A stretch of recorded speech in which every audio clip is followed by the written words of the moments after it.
그다음에 이제 연구 방법별 차이 이거 제가 만들었는데 일단 첫 번째 통합적 문헌 분석 연구는 통합적 문헌분석 연구, 막 토라코 연구자 해가지고 지금 문헌분석 훑으시는 분들 계실 거예요. 아마 그 통계 아직 많이 이제 스터디 안 하신 분들은 문헌분석부터 이제 시작을 하실 텐데, 이거는 그동안에 이제 20장짜리 학술지 게재된 거 있죠. 그 논문들을 다 훑어가지고 그 안에서 공통적으로 변혁적 리더십의 선행은 뭐고, 변혁적 리더십의 결과는 뭐다. 라고 정리하는 거. 그게 통합적 문헌분석 연구라고 보시면 될 것 같아요. 이건 어떻게 보면 질적인 연구 방법이라고 볼 수가 있죠. 통계적으로 내가 뭐 유의성을 분석하는 게 아니라, 여기에 도구는 나다. 제가 한 100개, 200개 다운을 받고, 그거를 분류하고, 뭐 안에서 개념화하고, 이렇게 컨셉 잡고 하는 거기 때문에, 이거는 질적 분석이라고 볼 수 있을 것 같은데, 그래서 통합적 문화 분석 연구는 결과물이 여기 오른쪽과 같이 나오는 부분이에요. 그래서 이거는 제가 김 교수님과 인게이지먼트랑 워크 커미먼트의 관계에 대해서 문헌 연구를 했던 건데, 그래서 인게이지먼트랑 커미먼트의 문헌을, 이제 문헌을 수집하는 방법부터 그냥 조금 더 체계적으로 하면 되는 건데, 이거는 해외의 피어 리뷰드 문헌을 가지고 이제 했던 것 같아요. 인게이지먼트랑 커미먼트 키워드 써가지고 나오는 논문들 다 10년인가 다 다운받아, 10년치인가 다 다운받아가지고 분석을 했던 것 같고, 그래서 어떤 뭐 주제에 따라 조금 달라요. 주제에 따라서 어떤 거는 나는 문헌 연구 하고 싶은데, 이거는 학술 연구에서 그렇게 많이는 안 됐어. 그러면 학위 논문까지 내 분석 대상에 포함해가지고 학위 논문까지 검색 이렇게 할 수 있는 방법이 있는 거죠. 그래서 학위 논문까지 포함해서 이제 분석을 할 수도 있고, 아니면은 뭐 연구가 너무 많이 됐어요. 그러면은 5년치 국내외 문헌, 아니 5년치 국내. 연구가 5년으로 해도, 5년 하면 너무 적게 나올 것 같아요. 그러면 10년, 아니면 20년, 뭐, 이렇게 해도 되고, 어떤 맥락에 따라가지고, 그런 이제 기간이랑 범위를 정해서 연구를 수행하는 거. 그게 통합적 문헌 분석 연구입니다. 그 다음에 이제 메타 연구는, 여기서 좀 진화된 연구인데, 선행 연구들을 모아서 그거를 조금 통계적으로 분석하는 게 메타 연구. 그래서 메타 연구는 보면 지금 여기 오른쪽에 제가 변혁적 리더십, 강원석 선생님이랑 논문을 썼던 건데, 변혁적 리더십이랑 결과 변인의 문헌을 다 모아가지고, 변혁적 리더십이 어떤 결과 변인에 가장 큰 영향을 주는지, 이 논문 각각에서 나온 수치들을 여기서 조금 표준화해가지고 비교한 거죠. 표준화해서 비교를 해서, 그동안에 나온 문헌에서는 변혁적 리더십이 조직 신뢰에 가장 큰 영향을 주는 것으로 나타났다. 이런 느낌으로 이 결과를 도출할 수가 있는 거예요. 또 상대적인 뭐 크기 같은 거. 여기에는 인풋에 어떤 변인이 있고 아웃풋에 어떤 변인이 있다고 이 변혁적 리더십의 이 메타 연구에서는 이 크기 상대적으로 어떤 연구가 조금 더 효과가 크게 나타났다. 이런 걸 얘기할 수 있는 게 메타 연구. 그 다음에 구조방정식은 이제 선생님들이 잘 아시는 것처럼 동시에 존재하는 변인들의 영향 관계를 이제 분석하는 거라고 보시면 되고, 그 다음에 이제 질적 연구는 인터뷰를 분석하는 거나 아니면은 뭐 이렇게 아프리카 어떤 부족에 가가지고 부족에 가서 그 부족이 생활하는 걸 3년 동안 나도 그 사람들이랑 똑같은 거 먹고 뭐 똑같이 생활하면서 관찰하는 거 그러면서 그 사람들의 뭐 생활 같은 거 얘기하는 거 뭐 그런 게 참여 관찰 뭐 이런 걸 볼 수 있고 생애사 연구 대상이 인터뷰인데 한 사람일 수도 있어요. 어떤 장인의 뭐 30년 인생사에 대해서 이렇게 분석하는 연구 뭐 이런 질적 연구가 있고 아까 말씀드렸듯이 나는 티어리를 하나 만들겠어. 이거는 이 세상에 없는 이론을 이 현상, 내가 발견한 이 현상, 우리 회사에서 있는 이 현상은 어떤 이론도 설명할 수 없어. 이 근거 이론 연구하시면 되고요. 그 다음에 뭐 사례 연구 아니면 내러티브 이야기로 하는 거, 현상학적 연구, 뭐 문화기술지랑 참여 관찰, 이건 아까 그 관찰 그런 뭐 부족 관찰 느낌인데, 그래서 그런 것들을 하는 게 질적 연구라고 보시면 될 것 같습니다. 그래서 제가 보면 저도 메타 연구하고 문헌 연구, 뭐 SEM, 조구타당화 사례 연구, 뭐 이런 식으로 이렇게 많이 했는데, 저는 다양한 연구 방법을 할 줄 아는 사람이 되고 싶어가지고, 다양한 연구 방법을 하려고 노력을 했던 것 같아요. 여기 말씀 누가 주셨는데, 메타 연구. 그래서 석사는 메타까지는 뭐 안 해도 된다고 하셔가지고, 메타 연구도 되게 큰 일이죠. 그래서 교수님께서 그렇게 말씀하셨으면은 내가 엄청 하고 싶지 않으면 뭐 굳이 안 하셔도 될 것 같아요. 네.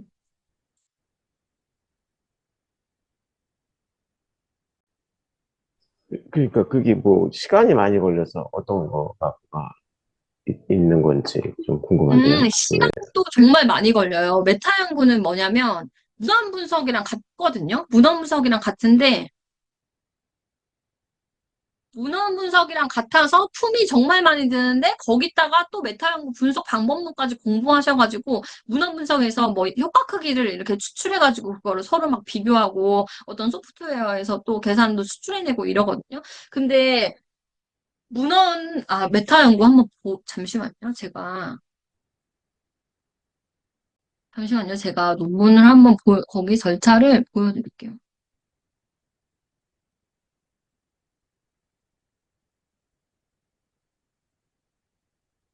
여기 보시면 이거는 변혁적 리더십과 그 리더십의 성과에 관해서 메타 연구를 한 거거든요.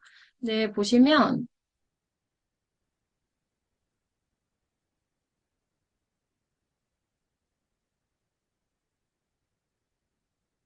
일단 변혁적 리더십이랑 이제 그걸 쓴 거죠. 그래서 데이터베이스 를 검색해서 먼저 논문이 1151개가 나왔어요. 근데 이게 데이터베이스에서 이렇게 중복되는 논문들이 검색이 된 거거든요. 그래서 거기서 중복되는 논문 475개를 일일이 제거를 합니다. 제가 똑같이 다운받아진 거로 엑셀에서 뭐 리스트를 제거를 한다든지. 그 다음에 논문을 세부적으로 검토를 해요. 676개에서 이제 실증 연구 효과 크기를 도출하려면 뭐 이렇게 그 뭐죠? 상관관계 개수가 나오는 걸로 제가 효과 크기를 봤는데 그러면은 실증 연구에서 상관관계가 보고된 논문만 분석을 할 수가 있는 거예요.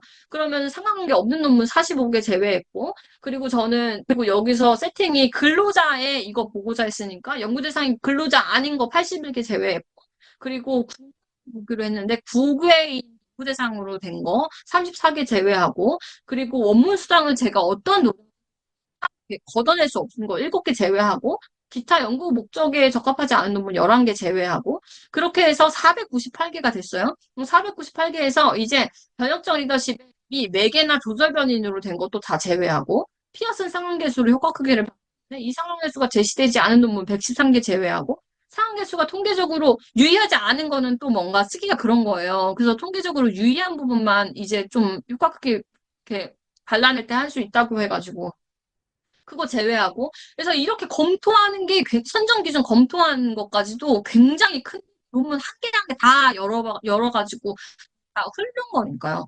그래서 그렇게 해서 결국 108개, 1151개에서 최종적으로 108개, 그 상관관계가 뭐 한 것도 뭐 다 이렇게 제외했어요. 그리고 상관계수도 세변인간의 수가 제시가 되는 논문이 있고, 안에 상관계수가 제시되는 논문도 있고, 정말 많아요.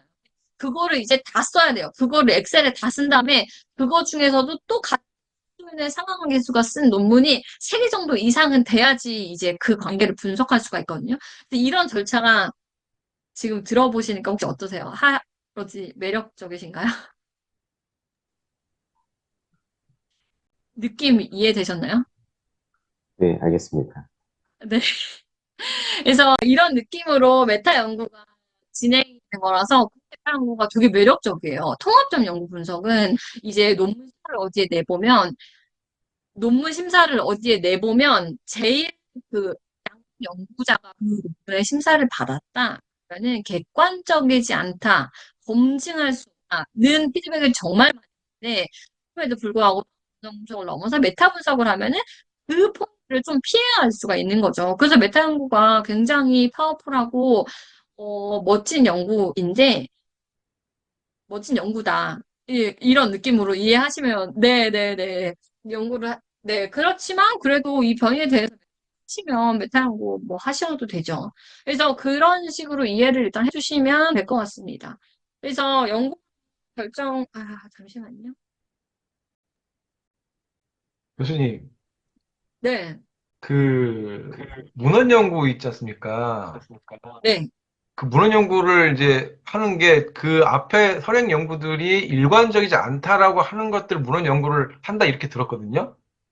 네. 그러면 결과가 일관적이지 않은 게 왜 일관적이지 않았다. 그래서 뭐 이러이러한 게 맞다. 뭐 이렇게 나오는 결과가 아니고 그냥 뭐 선행은 뭐였고 결과는 뭐였고 매개는 뭐였고 뭐 조절은 뭐였다. 이렇게 밝히는 게 그 문헌 연구의 끝인가요? 아니요. 문헌 연구는 굉장히 다양한 결과로 나타날 수 있어요. 아까 지금 제가 말씀드렸던, 잠시만요. 여기 위에 보이세요? 이 문헌 연구 같은 경우는 처음에 시작이 뭐였냐면, 그러니까 직원 몰입이 조직 몰입에 영향을 미친다는 연구가 굉장히 많았고, 조직 몰입이 직원 몰입에 영향을 미친다는 연구도 굉장히 많았어요. 그래서 뭐가 사실인지를 보자라고 해서 시작된 문헌 연구였거든요. 근데 결론은 이게 8개, 7개였나? 뭐 9개, 10개. 하여튼 플러스 마이너스 몇 개 차이가 안 나게 양쪽 연구가 다 진행이 된 거예요. 그래가지고 결론이 이렇게 다 진행이 됐다. 그래서 워크 인게이지먼트 먼저인 거는 이런 그림이 나오고, 커미먼트 먼저인 건 이런 그림이 나오고. 그러니까 그거는 어떤 연구의 시작이 뭐였는지에 따라서 다를 수도 있고, 펼쳐보니까 또 어떤 결과가 나올지는 모르는 거죠. 그래서 그 결과가 상이한 거에 대해서 따져보기 위해서 논문을 다 훑어봐도 되고, 아니면 이 연구는 굉장히 산발적으로 진행되고 있는데 그거를 종합한 연구가 없다. 그래서 종합해볼 필요가 있다. 라고 해서 연구가 진행될 수도 있고. 그래서 문헌 분석에 대해서 뭐 기초적으로 그런 설명을 할 수는 있지만, 문헌 연구는 이제 몇 개 한번 살펴보시면 아시겠는데, 결과가 굉장히 좀 다양한 그림으로 제시가 되거든요. 네, 답변이 조금 되셨을까요? 근데 채팅방에 제가 봤던 들었던 거는 그 변인의 앞에 선행 연구가 되게 많이 이렇게 되어 있고, 그거에 결과 변이 되게 많이 쓰여 있고, 그다음 매개도 뭐 몇 개 써요. 이렇게만 해서 통합적 모형인가? 그렇게 써서 끝낸 걸 몇 번 봤거든요. 그, 그, 네네네. 그렇게도 하는 건 그게 맞나요? 아니, 근데 맞고 틀리고라기보다는 그냥 그렇게, 이런 연구가 선행 연구 뭐고, 결과번이 뭐고, 어떤 연구 방법이 몇 번 써였고, 어떤 학술지에서 몇 번 나왔다. 뭐, 이렇게 하고, 어떤 연구는 그거 보면, 이 연구는 어떤 연구자가 몇 번 논문을 게재했다. 막 이런 거를 보고하기도 해요. 그래서 연구자가 그냥 이 연구 결과를 어떻게 기술할까에 조금 이슈인 것 같아요. 근데 보다 보면 그 논문이 나에게 필요한지 안 한지는 이제 좀 다른 문제인 거죠. 저도 어떤 변인에 대해서는 이제 통합적인 문헌분석 연구를 이렇게 보면 바다가 이게 학술지 몇 번 했는지만 얘기하고 끝난다고? 좀 이렇게 의아한 논문들도 있어요. 근데 그냥 그런 논문들도 있는 거를 받아들이고 그런 연구밖에 없으면 그것도 하나의 연구의 필요성이 되는 거예요. 이 변인에 대해서는 최근에 문헌 연구가 시작이 됐는데 자세한 내용이 없다. 그러니까 여기에 좀 더 기술이 돼야 되지만 이런 내용이 없고 이런 분석이 들어가야 되는데 그런 분석이 수행되어 있지 않아서 나는 범위를 좀 더 넓혀서 아니면 뭐 그 범위랑 똑같이 하더라도 이렇게 해서 이 부분을 조금 더 하겠다. 아니면 어떤 연구에서 어떤 이론들을 쓰이고 있는지를 좀 더 정리하는 게 이 개념에서는 좀 필요한 부분이다라고 이야기를 하고 연구를 시작을 할 수가 또 있는 포인트인 거죠. 네, 알겠습니다. 네. 네, 감사합니다.